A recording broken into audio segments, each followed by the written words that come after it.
Sultan Sanjar s'était rendu sur la tombe de Khwaja Bahouddin Naqshband à Bukhara. Depuis son retour, il paraissait triste. Certains y voyaient une relation de cause à effet, d'autres attribuaient son chagrin à la maladie mystérieuse qui ronge sa fille. La princesse Banu s'alanguissait. Jour après jour, le mal étrange dont elle souffrait semblait resserrer son étreinte. Aucun des médecins appelés en consultation n'avait su le percer. Un jour, arriva dans la capitale du royaume un étranger, un certain Shadrach.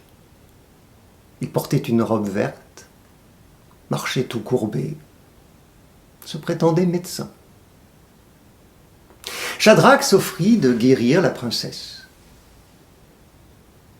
Le roi l'autorisa à lui rendre visite tout en le menaçant de la décapitation s'il ne parvenait pas à chasser le mal.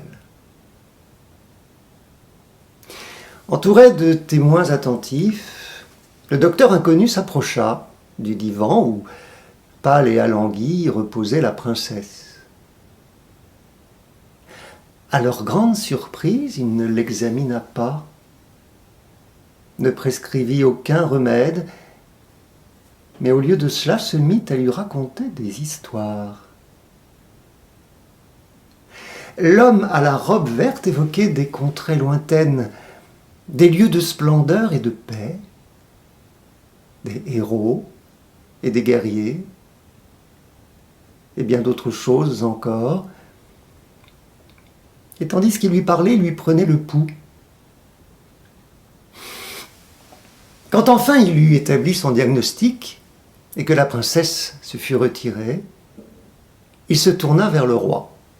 « Majesté, dit-il, les réactions de son pouls m'ont appris que ta fille est amoureuse, et qu'elle est amoureuse de quelqu'un qui vit à Bukhara, que ce quelqu'un habite la rue des Joailliers, et que parmi tous ceux qui habitent la rue des Joailliers, à Bukhara, ce n'est autre que Abdul Fazi. Un beau jeune homme que je lui ai décrit, à la seule mention de son nom, elle s'est presque évanouie. Il se trouve qu'à Bukhara, comme en bien d'autres lieux, je connais tout le monde. C'est par ce moyen que je suis parvenu à déceler la cause de sa maladie.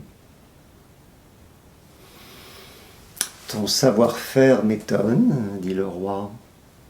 Soulagé de connaître enfin la cause du mal, mais courroucé contre sa fille, comment avait-elle pu s'éprendre d'un si infâme vaurien?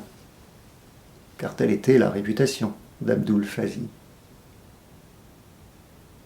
On envoya chercher le joaillier. Que faire d'autre? Dès qu'elle le vit, la princesse commença de se rétablir. Elle se remit en quelques jours. Le joaillier jouait les grands seigneurs. Shadrach, en récompense, avait été nommé grand vizir. Le roi et le docteur voyaient bien que cet insupportable jeune homme n'était pas fait pour la princesse. Mais ils savaient aussi qu'ils ne pouvaient le renvoyer à Bukhara, ou se débarrasser de lui de quelque autre façon, sans provoquer chez elle un retour du malaise. Voici comment Shadrach résolut ce problème.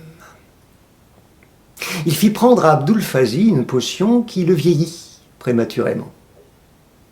Le joaillier semblait chaque jour un peu plus vieux. Bientôt, il parut 20 ans de plus que son âge. Et la princesse commença d'éprouver de la répulsion pour ce dos voûté et ses cheveux gris.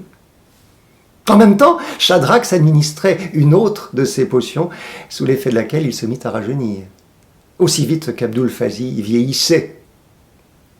La princesse Banu ne tarda pas à s'éprendre du jeune médecin. Quand Abdul Fazi fut chassé de la cour, c'est à peine si elle le remarqua.